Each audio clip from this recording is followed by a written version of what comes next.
Right, we are going to focus, while we have the chance, before those 12:30 games get underway, to talk about the race for Europe in the Premier League. As we mentioned, Liverpool could seal the title tomorrow, just a point needed at home to Tottenham Hotspur in the second part of Super Sunday. But let's just remind you of how things are looking in terms of the race for those top 5 places. Remember, 5th is enough for Champions League football this season.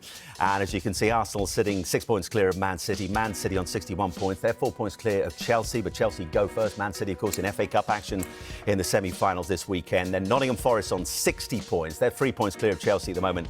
Then Newcastle United in 5th on 59 points. Chelsea and Aston Villa both sitting on 57 points. Mercer, I just want to come to you first of all on Arsenal. There was that game on Wednesday night that ended up finishing 2-2 at home to Crystal Palace. Mateta getting the equaliser on 83 minutes. How much was that performance? And there was a little bit of criticism about the performance, but expectations so high because of what's been happening in the Champions League. How much of that was down to having a mind on what's to come next week? Oh, I would say everything. I would say absolutely everything. It's a huge game next week.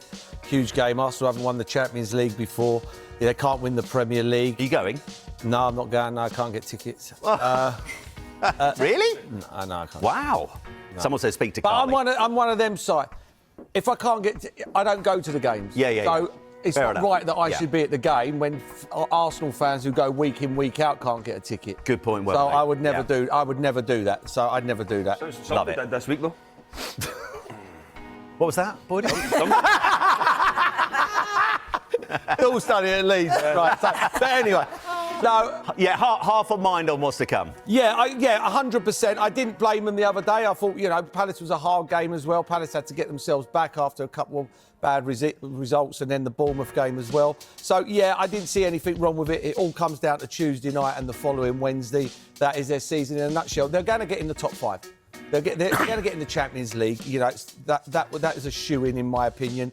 Now concentrate on the PSG game. 6 points clear of Man City. Any danger of them being reeled in and not finishing second, or is it? It's You all know about what? the If they Champions go and League? win the Champions League and No they one come will care. 3rd or 4th, what an unbelievable season that will be, in my opinion. So, but sometimes football changes very quickly. They go and lose to PSG and they start ending up 3rd or 4th in the league. Then all of a sudden, everybody's on top of Arsenal again and going, what a nightmare season this has been. So they've got to be careful. When we look back on this season for Arsenal, obviously dependent on what happens in terms of the Champions League, but when you look at the sharp decline of Man City this season, OK, things beginning to improve for them at the moment, will this be viewed as a missed opportunity for Arsenal, given how close they've run City in the last 2 seasons? Yeah, possibly. I think the injury situation for Arsenal hasn't helped. There's been a few key players missing at big moments. I think when you go back to that, was it Fulham and Everton they maybe drew, just at the turn of the year as well.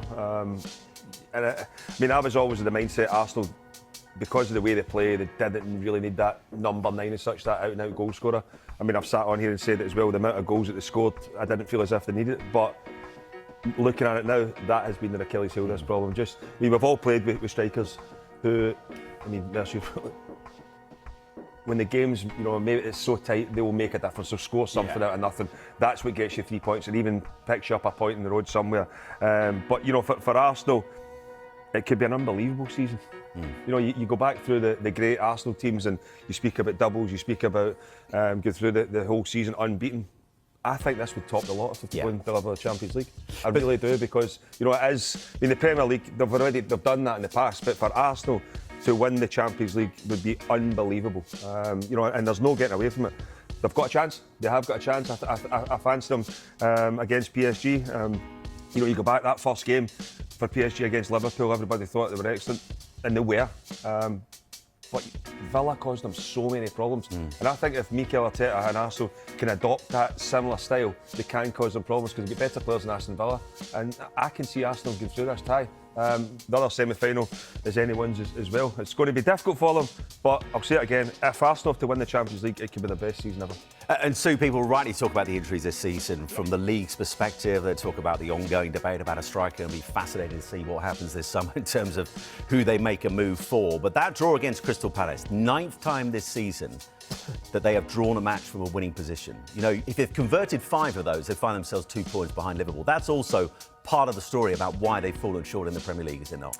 Yeah, it is, and I think that's something certainly that Mikel Arteta will have to look into and his staff for next season, because, yeah, they have drawn too many games, and that has been an issue for the Premier League form. And, you know, like Boydie said, I think when you look at Manchester City's drop-off and you just thought, is this going to be Arsenal's year? Yes, if they win the Champions League, what a successful campaign it would be. But, yeah, this was obviously a mistake, wasn't it, by Saliba? What a finish this was from Mateta. Absolutely brilliant, you know, but it's, you know, just taking that extra touch, and it's obviously something that they can't do when they play against PSG, but you can't take anything away from that sort of vision. The way that Crystal Palace pressed them, won the ball back quickly, and then, yeah, Mateta to see where Raya is and just to finish that off was absolutely outstanding. But, yeah, I know Arteta got a little bit of criticism, I think, when he rotated against Everton and Liverpool dropped points against Fulham, and they said, oh, that was an opportunity for maybe Arsenal to narrow that gap in the Premier League. But he was obviously focusing on Real Madrid, and they went and they beat Real Madrid and they progressed to the next round. So it's something that he's got to do at the moment, that's balance your playing time with your players. The likes of Saka, who's been out injured, you want him to play, you want him to keep that match sharpness, but at the same time you don't want him to pick up any niggly injury. So he's probably trying to balance that at the moment. And they have Dorsey opportunity to finish the season on a magnificent note. But if they in the end fall short in terms of the Champions League, how then is this season viewed from a Gunners' perspective? It'll be disappointing again, because we talked about would they be the closest contenders to Manchester City to win the league, and to be 2 points behind them last year. I thought there would be, but then Liverpool, the job that Arne Slot's done there is incredible. So to be so far behind them is a massive disappointment. But they've got one last chance, and the Champions League, the way they played against Real Madrid, which I didn't give them much of an opportunity, I'll be honest, with the injury to Gabriel. I thought that would be end. The bonus was Saka coming back, and we've seen, and they blew Real Madrid away. Credit to Arsenal over the two legs, and I think that's what probably determines you look at them, are they probably favourites to win it? Because on the back of that result, and I think they're holding on to that. I think they're a phenomenal team. I really, really do. And people go, phenomenal, they've not won anything. They've run Manchester City so close numerous times, and they've come up short. As Sue said, drawn too many games this season. And if they'd had a striker, in my opinion, I think they would have been a lot closer to Arsenal. But, Boydie, I'm with you. I think they've got an incredible chance to win this Champions League. So they've got to try and they've had one eye on this, by the way. You look at the team selection that Mikel Arteta, also Oliver Glasner made changes. So it was going to happen. You see you have a drop-off. It all comes to this PSG game. But I don't think you can turn it on and turn it off. We've seen it with a lot of teams this season. Spurs, Manchester United, all their eggs are in one basket. And Arsenal have done this, and they have to turn up against a PSG team and perform like they do against Real Madrid.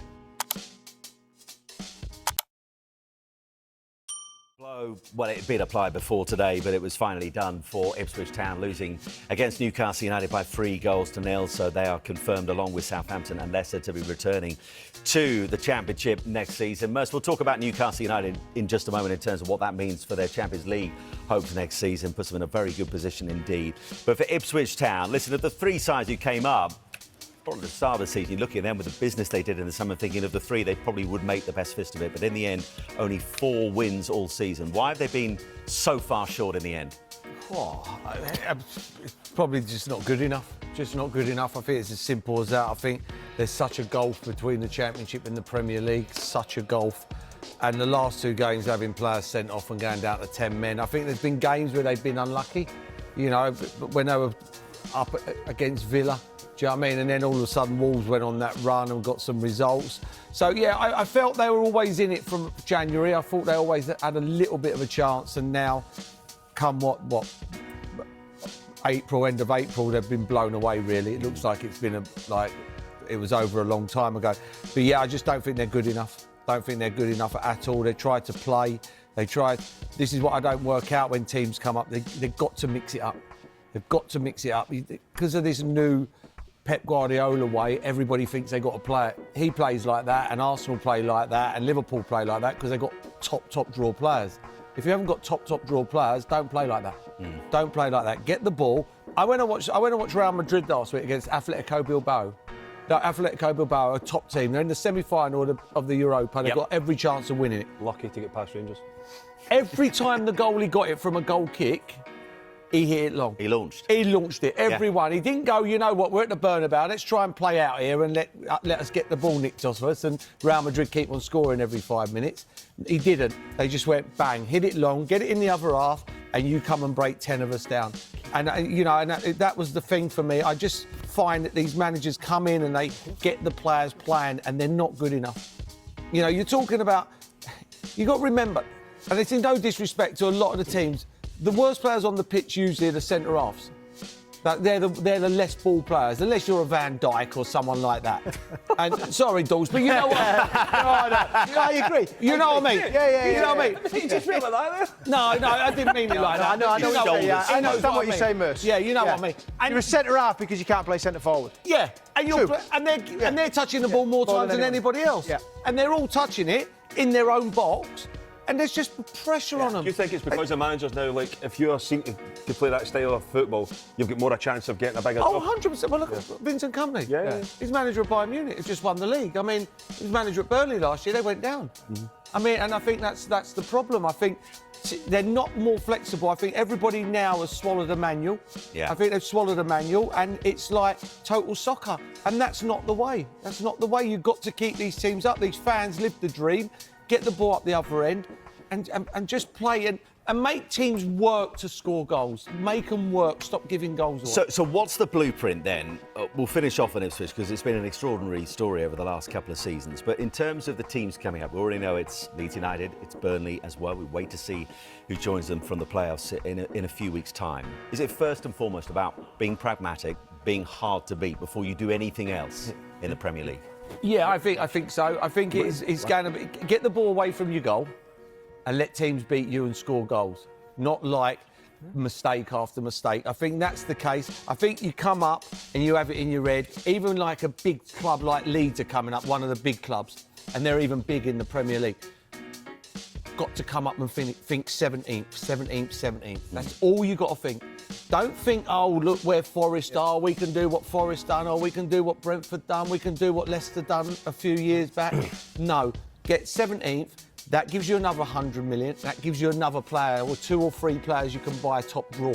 And then another year. And before you know it, in 3 years' time, you're going to be a Brentford. Yeah. And you're going to be middle of the table. You're going to be safe. You're going to play good football. And you're going to have fans that don't live in drama. And they'll enjoy their football. And that's what you've got to do. But at the moment, everybody's going up and down. I think Ipswich could do that, though. I think they've got the potential to come back down and they'll come back up. Blitz the champions. If they keep the players. Yeah, they're good championship players. They're good championship players, a lot of them. I think Delap will go, but I ain't sure where he'll go. And it's also interesting seeing the scenes at the end. These pictures sum it up because, it's been a disappointing season.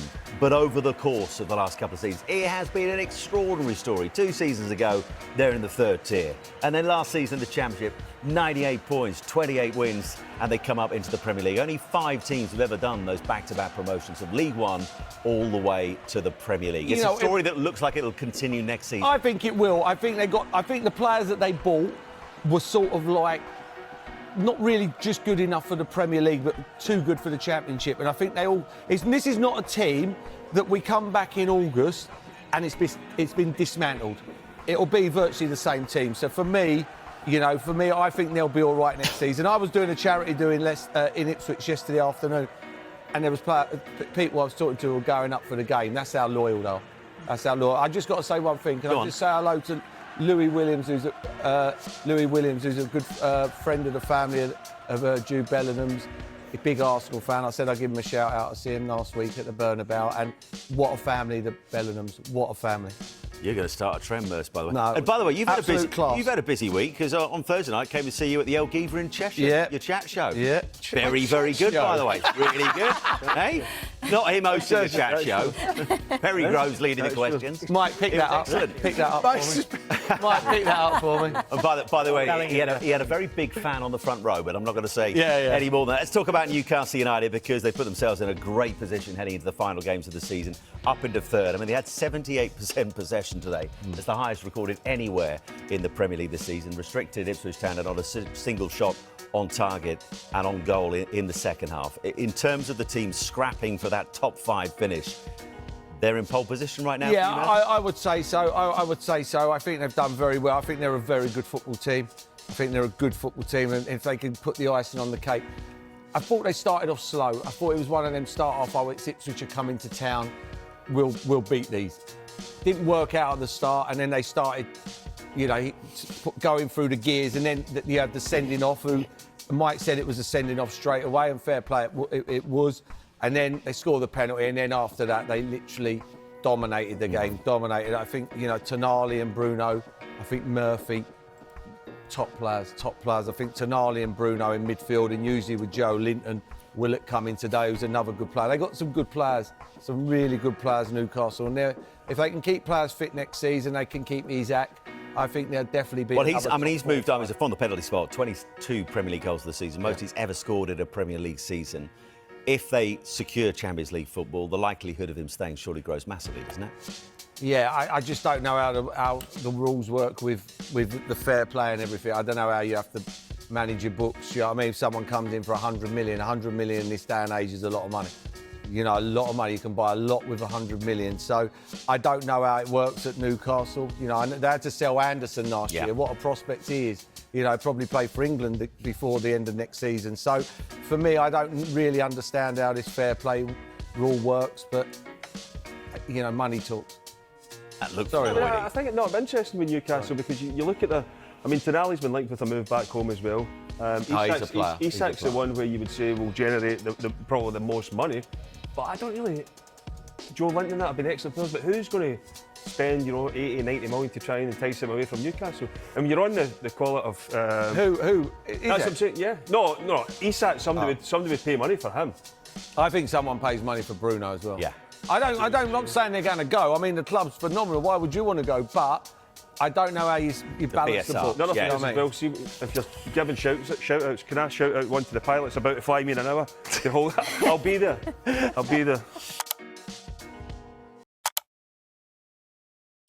A market that is really beginning to stir with the season's end on the horizon. Of course, don't forget, the first transfer window is going to open early and run between Sunday the 1st of June and Tuesday the 10th of June. Joining us now is our chief reporter, Kaveh Solkan. I'm not quite sure what we're going to do for deadline day. Maybe deadline day chapter 1 when that ends. And then two deadline days. Absolutely. I think that's what we're going to do. But anyway, getting distracted. Let's start with Dean Howson because arguably he's very much a man in demand at the moment, isn't he? Definitely. He's got the world at his feet. He's had an incredible first season in the Premier League at Bournemouth. And basically, clubs are queuing up to try to sign him because he's got this release clause in his contract of around £50 million. Now, Premier League clubs are interested in signing him, include Chelsea, Arsenal, Liverpool, Newcastle, but he's also got big European clubs after him. Our colleagues at Sky Germany saying that Bayern Munich are looking for a new centre-back, and he's a player they're definitely interested in signing. And there's also potential interest from Real Madrid. Now, interestingly, I think if Real Madrid were to make a firm offer to sign him, he would choose to go to Real Madrid, but I think we're getting a little bit ahead of ourselves. We've got to wait until he's finished the season playing with Bournemouth, and then let's see if anybody does actually trigger that release clause. I think it's looking very, very likely that at least one club will. From Bournemouth to Real Madrid, that would be quite the story, wouldn't it? What's the latest on Manchester United? Because obviously they need a striker. And what's the situation there with Marcus Rashford and others? Well, I think United are looking at signing a number 9 and a number 10. We know that they're very interested in Matheus Cunha at Wolves. They're also very interested in Liam Delap at Ipswich Town. Now, the situation with Cunha is there have been some reports today in the Brazilian media that this is almost a done deal. Now, I don't think that is the case. We know he has a release clause in his contract of just under £65 million. Now, I believe that United are prepared to trigger that release clause, but that hasn't been done yet. So I think maybe, I don't want to rubbish reports that other journalists have come up with in Brazil. I'm sure they have very good sources, but my information at the moment is it's not as advanced that far. But it'd be no surprise if he ended up being a Manchester United player, because we know United want to sign him. And I also know for a fact that he wants to play for Manchester United if he leaves Wolves. I know United are not in particularly great form at the moment. They're level on points with Wolves in the Premier League, but he does see them still as one of the biggest clubs in the world. Liam Delap, I think he'll be a bit more complicated because he's got this release clause in his contract if Ipswich are relegated of £30 million.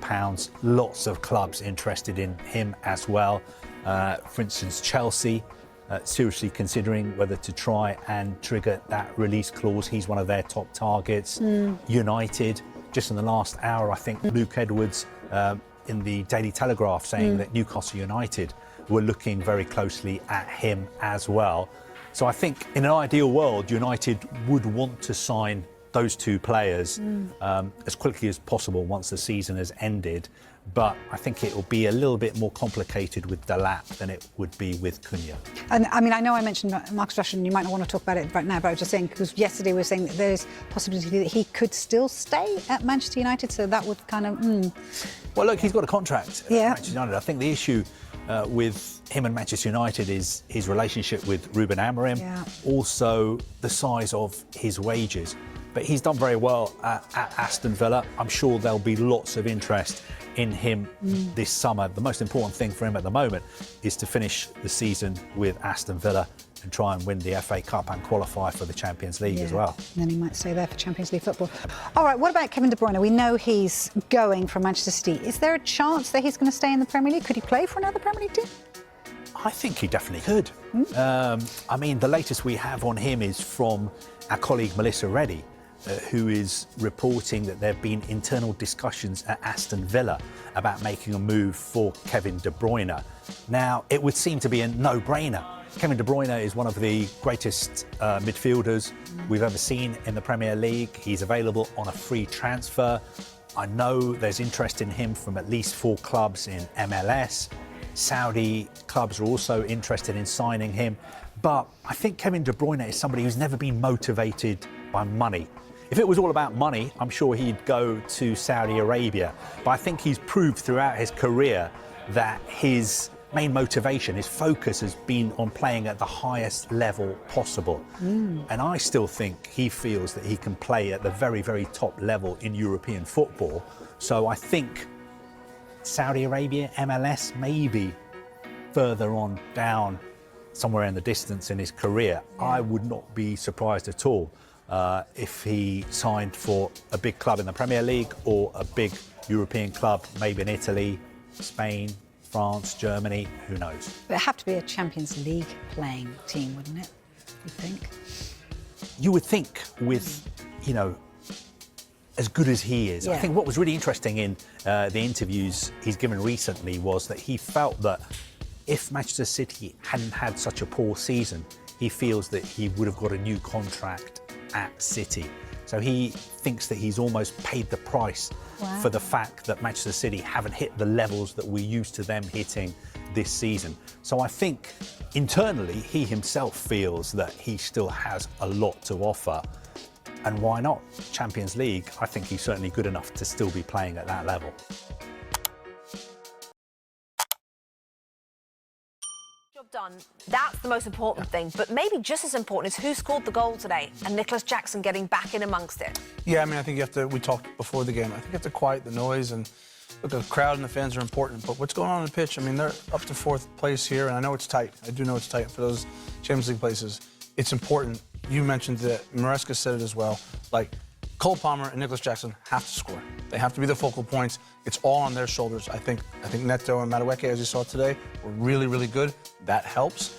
But ultimately, when it comes time to produce match-winning moments, it has to be Nicholas Jackson. It has to be Cole Palmer. Jackson took his goal really well. December the 15th was the last time Nicholas Jackson has scored in the Premier League, and Cole Palmer still hasn't scored since January the 14th. If they're looking for something to still be concerned about, it is that, isn't it? Because today he couldn't get in the game. Yeah, for sure. They didn't quite get Cole Palmer. He's always on the outside of the game, and he's got to try and find a way to pick up his natural rhythm. don't overthink things, don't try too hard, just his natural game is what makes him special. I think it's an really important goal for Nicholas Jackson. He's a streaky striker back, and when he gets on a run, he scores one, he scores the next game and so on. They've got 4 huge games. Today was a must-win. They got Liverpool, Newcastle, Manchester United and Forest. The fact that they're playing Newcastle and Forest, is that a good thing or a bad thing? It's a good thing if you win, and it's a good thing if they believe that they're good enough and the success that Maresca's talked about is at the football club. It's good that Nicholas Jackson scores today, but if they were to lose those games, Man United, we don't know what to expect from them. You know, that last game against Forest could be a Champions League qualifier. Yeah, they're Forest away on the final day. As you say, they've also got Liverpool at home, Newcastle away, and Manchester United at home as well. Chelsea kick off this Premier League weekend with all 3 points. Hi, I'm Rebecca Lowe, and as we head towards the end of an exciting Premier League season, make sure you like and subscribe. Just briefly at the end of that answer, Melissa, what about United's plans for attackers in the summer? They would like to bring in 2 attackers. Ruben Amorim wants a striker, and he also wants a dynamic number 10 that's versatile. Now, as I've been reporting on Sky Sports News, Matheus Cunha from Wolves, he very much fits the profile of that second role that they're looking for. He is seen as a direct goal threat, somebody who can help United's ball progression with his take-ons. He's got a fieriness that United have lacked. There's a £62.5 million release clause in that contract. Now, there will be competition to trigger that release clause because he is quite a unique player and he fills a gap a lot of clubs have. But he's given United positive indications that he would want to join them. So they're working on what the parameters of a deal could look like there in terms of the personal terms. We know that his release clause gives United a very clear indication of what his fee would be. Now, in terms of a striker, Liam Delap is one they like. The technical director, Jason Wilcox, obviously knows him quite well because he signed him for Manchester City's academy. Now, Delap has a £30 million relegation release clause in his contract, which then again gives United a very clear directive of which to work with. But the other alternative up front is Victor Osimhen, who is a lot more experienced, pedigreed. He'd also be a lot more expensive. And I think what United will need to work out is what they genuinely need in front of goal. Is it a guaranteed banker there, which in my opinion is what they require? Or is it a younger player with a high ceiling? And what you can see from their transfer policy so far is they're working really on a dual policy on 2 sides, the younger side, the more experienced side, and in terms of cost, because we know what they can do this summer will change dramatically if they win the Europa League. But they also have to plan if that doesn't happen to be the conclusion.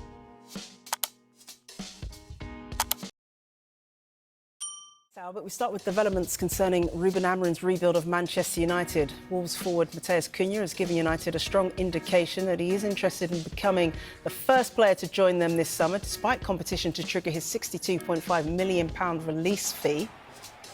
As reported by Sky Sports News last week, the 25-year-old ranks high among United's targets to suit Amorim's preferred system. Cunha is one of a number of attacking options that the club is considering this summer, with Victor Osimhen and Liam Delap also in their thinking. Well, questions have been raised about Cunha's temperaments following his disciplinary problems this season. He was banned for 2 games for an altercation here with an Ipswich member of staff following a 2-1 defeat back in December. Well, Cunha also received a 4-match ban after being sent off following a clash with Bournemouth defender Milos Kerkez in Wolves' FA Cup defeat in March. However, United view those incidents as anomalies. In terms of his records, he's been good in front of goal. Cunha scored 14 Premier League goals this season, which is nearly double the amount of United's highest-performing attacking player, Bruno Fernandes. Cunha averages a goal every 161 minutes for Wolves this season. Is he worth it? Yeah, I mean, he can do special things on the football pitch, Jess. You know, we've seen that time and again at Wolves. Manchester United fans, I think, would enjoy watching him when he is on form. Interesting how he would slot in with Bruno Fernandes.